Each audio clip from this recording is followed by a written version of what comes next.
Now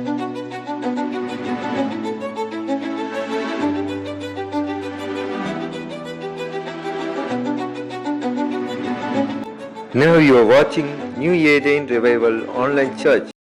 கிறிஸ்துக்குள் அன்பானவர்களே, நம் ஆண்டவராகிய இயேசு கிறிஸ்து நாமத்தில் உங்கள் அனைவரும் சந்திப்பதிலே நாம் பெரும் மகிழ்ச்சி அடைகிறோம். இன்றைக்கான தினவசனத்தை ஒரு தலைப்பின் மூலியமாக நாம் சிந்திக்க இருக்கிறோம். இன்றைக்கான தினவசனத்தின் தலைப்பு தேவனுடைய மகிமைக்காக வாழும் வாழ்க்கை. இது நம் வாழ்விலே மிகவும் முக்கியமான ஒரு காரியம். தேவனுடைய மகிமைக்காக நம் வாழ்க்கையை ஒப்புக்கொடுக்கணும். நம் வாழ்க்கை அவரை சார்ந்து இருக்க வேண்டும் என்பதை பற்றி தான் இன்றைக்கு ஆண்டவர் வெளிப்படுத்தியிருக்கிறார்.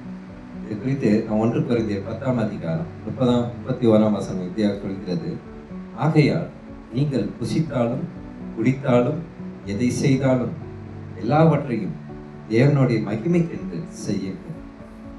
அந்த மகிமை என்றார்கள். ஆகவே இன்றைக்கு ஆண்டவர் ஒரு முக்கிய விஷயங்களை கற்றுத்தருகிறார். நாம் அடிக்கடி இதை மறந்து போகிறோம். அதனால்தான் மறுபடியும் என்னை மகிமைப்படுத்துங்கள், என்னை துதியுங்கள், என் வார்த்தையை தியானியுங்கள் என்று திருப்பி திருப்பி சொல்லிக் கொண்டிருக்கிறார். ஒருவேளை இந்த தினவசனத்தை நீங்கள் பார்க்கும்போது நீங்கள் சிந்திக்கலாம், இதெல்லாம் எத்தனை முறை நம்ம பார்க்கிறோம், திருப்பி திருப்பி அதே வசனம் தான் பார்க்கிறோம் அப்படின்னு நீங்க நினைக்கிறீங்க. இல்லை, நாம் ஒரு விஷயத்தை தவற விடுகிறோம்.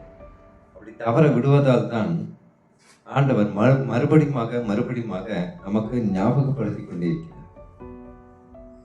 இன்றைக்கு அநேக அன்பு சகோதர சகோதரிகள் எதையெல்லாம் செய்கிறார், ஆனால் ஆண்டவருக்காக நேரத்தை ஒதுக்க மறந்து விடுகிறார். தன்னுடைய பிள்ளைகளுக்கு எதையெல்லாம் சொல்லிக் கொடுக்கிறார். கராத்தை சொல்லிக் கொடுக்கிறார்கள், சிலம்பாட்டம் சொல்லிக் கொடுக்கிறார்கள், நீச்சல் எப்படி அடிக்கிறது என்று சொல்லிக் கொடுக்கிறார்கள், கல்வியை கற்றுத் தருகிறார்கள். ஆனால் ஆண்டவருக்குள்ளே வளர்வதற்கு தன்னுடைய குழந்தைகளை பயிற்றுவிப்பதில்லை. இதனால் என்ன ஆகிறது? கடவுளுடைய அன்பிலிருந்து ஒரு குடும்பமானது விரிசல் அடைந்து போய் இருக்கிறது. அதாவது ஒரு குடும்பத்தில் பார்த்தால் அன்பு சகோதரி மட்டும்தான் கடவுளுடைய விசுவாசத்தில் இருப்பாங்க. மீதி பேர் அவங்களும் ரசிக்கப்பட்டு அவர்களும் சபைக்கு வந்திருந்தாலும் கூட அவர்கள் அந்த அளவு ஆர்வம் காட்டுவதில்லை. ஒரு குடும்பத்தில் பார்த்தால் தன் அப்பாவும் தன் குழந்தைகளும் கடவுள் மீது விசுவாசமாக இருப்பார்கள். ஆனால் மனைவி ஆண்டவர் மீது ஆர்வம் இல்லாமல் சபைக்கு வந்தாலும் சரி எல்லாரும் வரோம் நானும் வரேன் அப்படின்ற மாதிரி தான் இருப்பார். ஆகவே நாம் உலக காரியங்களுக்கு நாம் முக்கியத்துவம் தரும் பொழுது என்ன நடக்கிறது? ஏனென்றால் அதிக நேரத்தில் நாம் இதை சிந்திப்பதுண்டு. கடவுளையே சிந்தித்துக் கொண்டு இருந்தால் குடும்பத்தை யார் பார்ப்பது? குடும்ப பொறுப்புகள் என்று இருக்கிறது, பொருளாதார நெருக்கடிகள் இருக்கிறது, அதையெல்லாம் எப்படி சமாளிப்பது? அதற்காகத்தான் ஆண்டவர் சொல்லுகிறார், எதை செய்தாலும் என் மகிமைக்காக செய்தீர்கள் என்றால் உங்களுடைய அனைத்து காரியங்களும் சிறப்பாக முடியும். அதாவது பொதுவாக ஏதோ ஒரு வேலையை, ஒரு நன்மையை இன்றைக்கு காலையிலே இந்த தினவசனத்தை கேட்ட பிறகு நீங்கள் செய்ய போகிறீர்கள் என்றால் கண்டிப்பாக ஆண்டவரை முன்னே நினைத்து விட்டு ஜெபம் செய்துவிட்டு நீங்கள் அந்த காரியத்திற்காக செல்வீர்களானால் ஆண்டவர் அந்த காரியத்தை மிக சிறப்பாக செய்து முடிப்பார். அதாவது ஆண்டவரை முதல்ல நம்ம வாழ்க்கையில முன்னாடி போக விடணும். முன்னாடி போக விட்டுட்டு அப்புறம் நம்ம பின்னாடி. ஆனால் அநேக நேரத்தில் என்ன நடக்குது?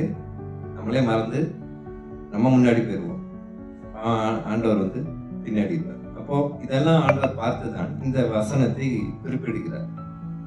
ஆகையால் நீங்கள் புசித்தாலும் குடித்தாலும் எதை செய்தாலும் எல்லாவற்றையும் தேவனுடைய மகிமைக்கென்று செய்யுங்கள் என்று பவுல் சொல்லுகிறார். இதை ஆலோசனையாக தருகிறார் அநேக மக்களுக்கு. கர்த்தாவை துதிக்கிறோம் எங்கள் அன்பு நேசரே. அப்பா, இந்த தினவசனம் மூலியமாக அப்பா, நாங்கள் எதை செய்தாலும் உம்முடைய மகிமைக்காக செய்ய நீர் எங்களுக்கு ஆலோசனை தருகிறீர்கள். நன்றி அப்பா.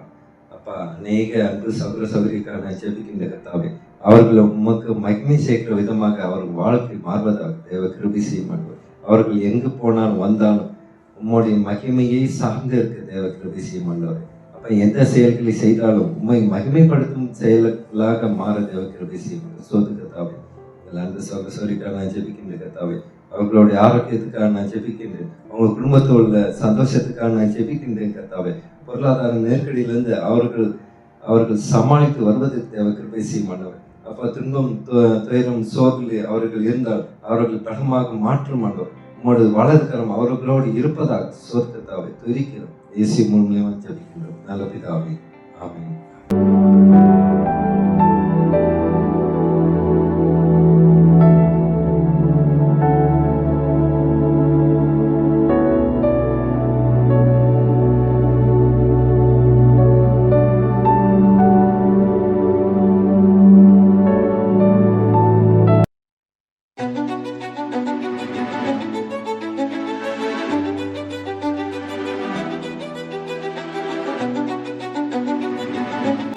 Now you are watching New Eden Revival Online Church.